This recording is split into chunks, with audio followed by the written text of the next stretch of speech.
আমি আমার বাবার রাজ্যে রাজা হওয়ার পরেও রাজ্য ছেড়ে দিয়েছি, কারণ আমি আমার বানানো রাজ্যে আমার বাবাকে রাজা বানাবো বলে।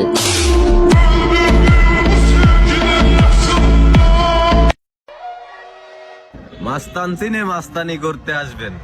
ধন্যবাদ।